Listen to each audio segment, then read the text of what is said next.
श्री कृष्णाय नमः। श्री गोपीजन वल्लभाय नमः। श्रीमदाचार्य चरण कमलेभ्यो नमः। श्री गोसाई जी परम दयालवे नमः। श्री गुरु चरण कमलेभ्यो नमः।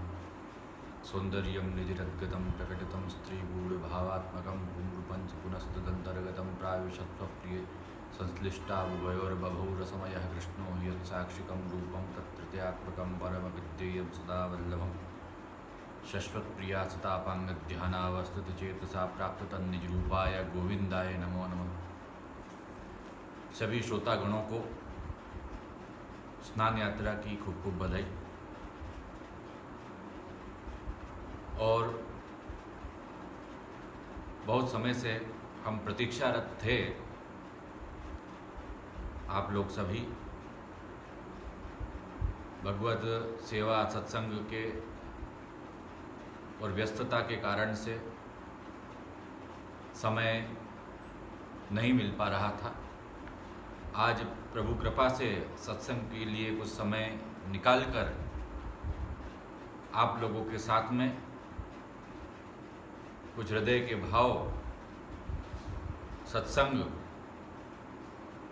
हम बता रहे हैं, उसको हृदयंगम करना है, समझना है और सेवा के माध्यम से प्रभु को लाड लड़ाना है। सेवा विषयक हमारी चर्चा चल रही थी। भगवत सेवा पुष्टि भक्ति मार्ग में मूल है, मुख्य है, प्रधान है, ऐसा श्रीमद् वल्लभाचार्य महाप्रभु चरण अपने ग्रंथों में आज्ञा कर रहे हैं। चेतस्तत् प्रवणम सेवा, भगवान के अलौकिक स्वरूप में हमारा जो चित्त है वो प्रवण हो जाए, लग जाए, उसका नाम सेवा है। ऐसे ही सेवा के विषय में अनेक वस्तुओं और जानकारी के बारे में मैंने बताया। हमारे यहाँ उसी क्रम को आगे बढ़ाते हुए सेवा ही साधन है और सेवा ही फल है। भगवान श्री कृष्ण पूर्ण पुरुषोत्तम यशोदोत्संग लालित ब्रज में विराजमान सारस्वत कल्प में जो भगवान श्री कृष्ण हुए, उन्हीं का वर्णन श्रीमद् भागवत महापुराण में वेद व्यास जी ने किया है। श्री महाप्रभु जी के अनुसार वही हमारे यहाँ सेव्य हैं, वही रसात्मक है, वही फलात्मक है, वही भावात्मक है। उनकी सेवा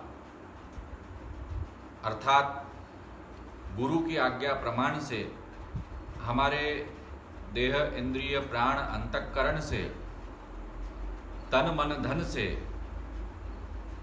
प्रभु प्रसन्न हो, इसलिए गोपीजनों की भावभावित सेवा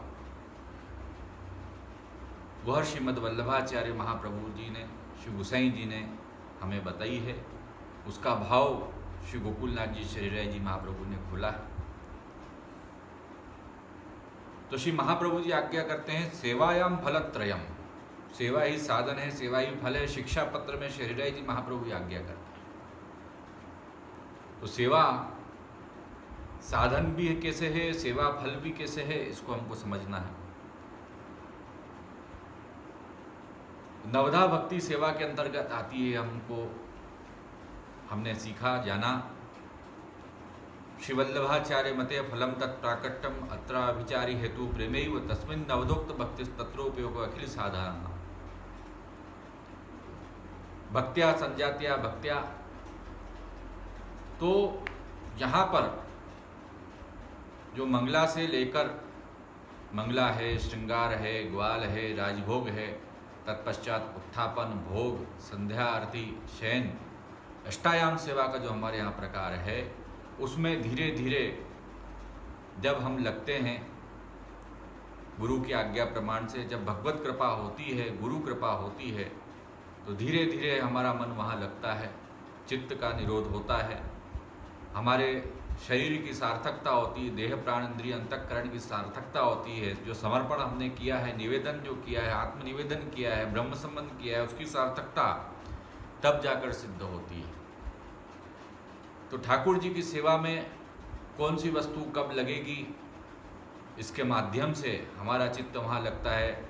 आज पंखा आएगा, आज कुंजा आएगा, आज झारी आएगी, इसी प्रकार आज कौन से श्रृंगार धराए हैं, ठाकुर जी के तिलक का क्या भाव है, कंठाभरण धराए हैं उसका क्या भाव है, ऐसे ही कर्ण कुंडल धराए हैं उसका क्या भाव है, शीशफूल का क्या भाव है, मस्तक के श्रृंगारों का क्या भाव है, वस्त्र धराए हैं कौन से गोपीजनों के भाव से वह वस्त्र धराए हैं, आज कौन सा उत्सव है, कौन सा उत्सव आने वाला है, उसकी पूर्व तैयारी, अष्टायाम सेवा का जो प्रकार है उसमें सोरनी करनी और ठाकुर जी के वस्त्र खासा करने, मथनी खासा करनी, बासन खासा करने और सामग्री सिद्ध करनी, ठाकुर जी को श्रृंगार धराना, यह सब जो वस्तुएं हैं, यह जब सेवा के जो प्रकार हैं, यह हम अष्टायाम सेवा के अंतर्गत सीखते हैं। तो ऐसा जब हम करते हैं तब हमारी जो साधन दशा है, उस साधन दशा में वो हमारी जो सेवा है, जब हमें महात्म ज्ञान पूर्वक उस सेवा को करना है। जब तक प्रेम की उत्पत्ति नहीं होती, जब तक महात्म ज्ञान आवश्यक है, ताकि भगवत स्वरूप का कोई भी अपराध न हो। ठाकुर जी की जो स्वरूप हमारे माथे गुरु ने पधराए हैं वह मूर्ति नहीं है। यदि मूर्ति भाव से हम करेंगे तो उस प्रकार का अलौकिक फल प्राप्त नहीं होगा।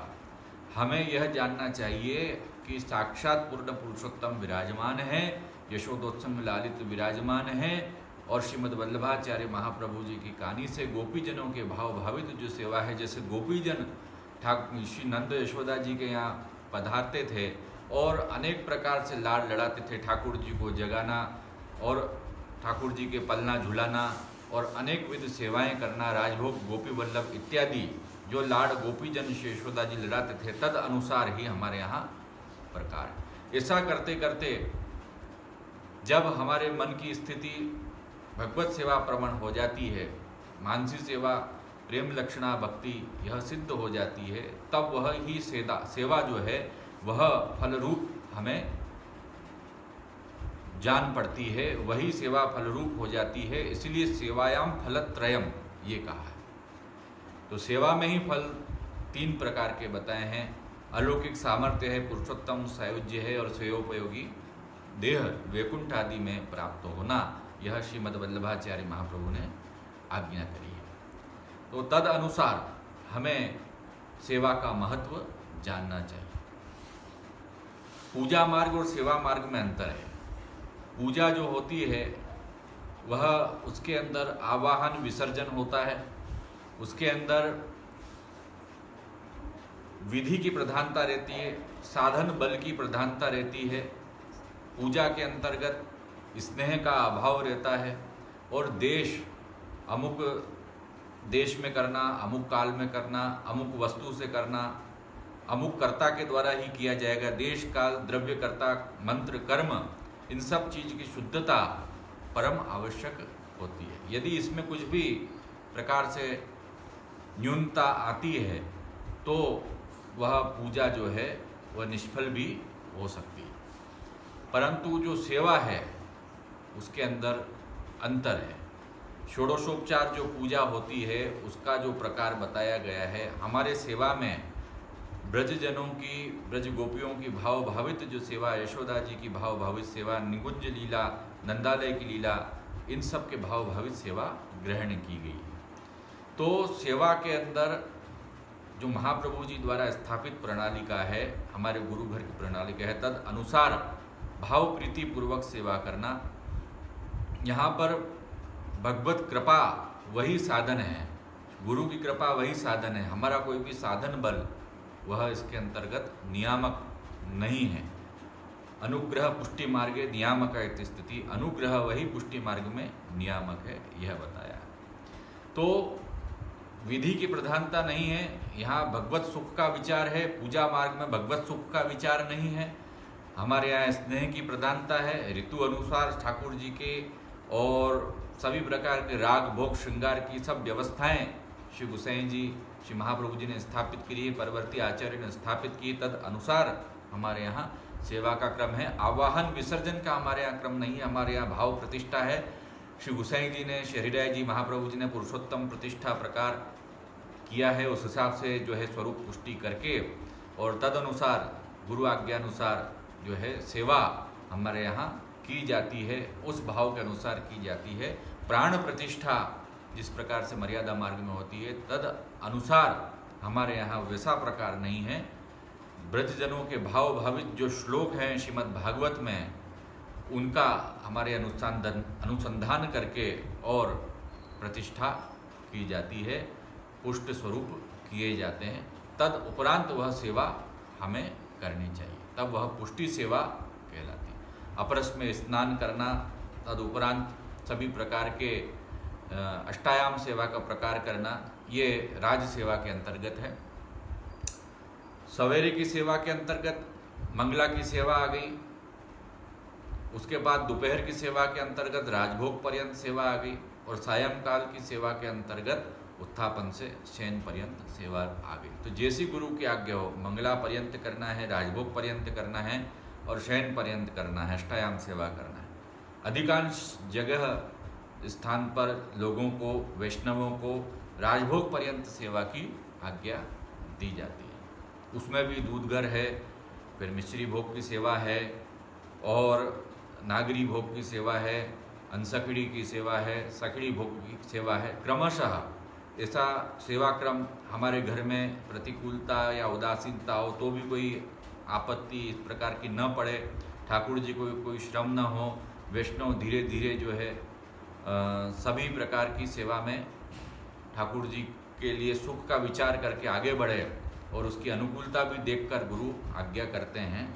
तो दूधगर, मिश्री भोग की सेवा, सूखा मेवा की सेवा, फल फूल की सेवा, ये सबसे प्रथम बताई जाती है। धीरे धीरे अभ्यास उसका होने के बाद में तदुपरांत जो है नागरी भोग, दूधगर की सेवा, ये क्रम आता है। दूधगर की सेवा में मावा की सेवा, मावा की सामग्री इत्यादि करना। तो ये सब जो सामग्री के प्रकार हैं, ये अपने अपने गुरु से आज्ञा लेकर और हमको करनी चाहिए। इसके अंदर घटाना और बढ़ाना हो तो वह भी आज्ञा हमारे गुरु से लेकर ही हम कर सकते हैं। जैसा वो आज्ञा करें तद अनुसार हमको करना चाहिए। जिस घर में ब्रह्म संबंध लिया है उस घर के अनुसार ही सेवा करने से हमको यह सुविधा रहती है कि ठाकुर जी के जो भी श्रृंगार इत्यादि हैं, जो सेवा क्रम प्रणालिका का है, वो विधिवत हो सकता है। तो उसका हमें आग्रह रखना चाहिए। साथ ही साथ हमें इस बात का भी ध्यान में रखना चाहिए कि जो श्री महाप्रभु जी के द्वारा स्थापित सखड़ी, अनसखड़ी और इनका विवेक है, इधर का उधर स्पर्श न होना, उसका भी हमें ध्यान रखना चाहिए। अस्पर्श स्पर्श का भी ध्यान रखना चाहिए। अपरस में स्नान करके ही भगवत सेवा हमको करना है, और हमारे वस्त्र जो पहरावा है उसका भी हमको ध्यान में रखना है। जैसे हम ऑफिस जाते हैं तो हम अपनी ड्रेस कैसे पहनते हैं, ऐसे ही हम जब सेवा करने जावें तो हमारी पुष्टि मार्गीय जो ड्रेस है, जो ठाकुर जी को प्रिय ड्रेस है, ठाकुर जी को प्रिय जो चिन्ह हैं, कंठी है, उन सबको हमें हमेशा धारण करना है। ठाकुर जी को प्रिय जो मर्यादा के अनुरूप जो ड्रेसअप है, जैसे साड़ी है औरतों के लिए, और पुरुषों के लिए धोती उपरना, धोती बंडी इत्यादि है।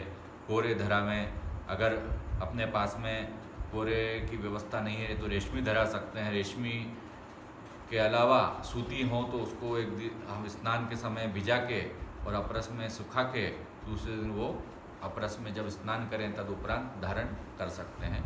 तो ऐसी व्यवस्था हो सकती है। अब नित्य लीला के विषय में हम चर्चा करें तो नित्य लीला ठाकुर जी की है।